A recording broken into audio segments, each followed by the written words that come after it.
اعوذ باللہ من الشیطان الرجیم بسم اللہ الرحمن الرحیم. ڈاکٹر بچو السلام علیکم. Class 7 subject Urdu. ٹاپک برزہما کی تحریکی اہمیت کا 5واں پیراگراف. اس کے بعد برزہما کا تیسرا دور شروع ہوتا ہے. ام پتہ ات لکٹن لکٹن میچ کوٹن مز روزان تم پتہ گو تریم دور شروع.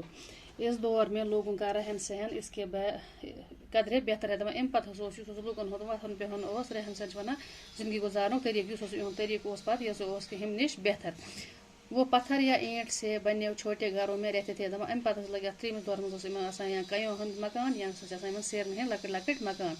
یادگار کے طور پر بڑے پتھر نصب کرتے تھے. یادگار تھانے خطر بڑ کھانا تم جائیں تھان لگت یہ کن جائیں کم گا گورمنٹ طرف تتھ پہ سہ بورڈ لگان اتھے کن تھان کھان یادگار خطر. اس دور کے برتن مقابلتاً خوشنما ہے. ام دورک بانہ تم ہم پرانہ زمان کے پتمہ دور کے نش بہتر تو خوبصورت. چاک پر بنائے گئے ان برتنوں کی سطح ہموار ہوتی ہے. ات کرال بانہ تر پہیس پہ بنانا تم تہذ سطح پتہ ہموار.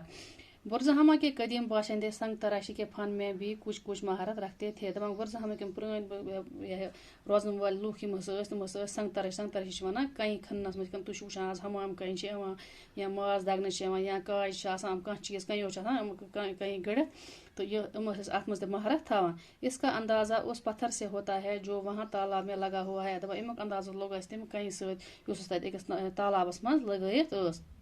اس پتھر کی دونوں سطحیں ہموار ہیں.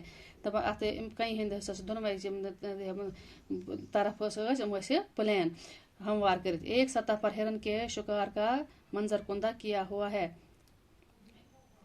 اکس کن پہ ہرن ہز اخ شکل بنائت کھنت تر پہ. پتھروں کے علاوہ اس دور کے دھات کے چند اوزار بھی دریافت ہوئے ہیں. پتھر ات کین ہندس دورس مز کین ہند دور پتھر کا زمانہ ونان ات مز کھین دھات اوزار ہتھیار کر دریافت. ام پہ الفاظ معنی چاک کمار کا پہیا خوشنما خوبصورت رہن سہن اٹھنا بیٹھنا زندگی گزارنے کا طریقہ. کندہ کھودا ہوا بنانا اوزار ہتھیار. اللہ حافظ.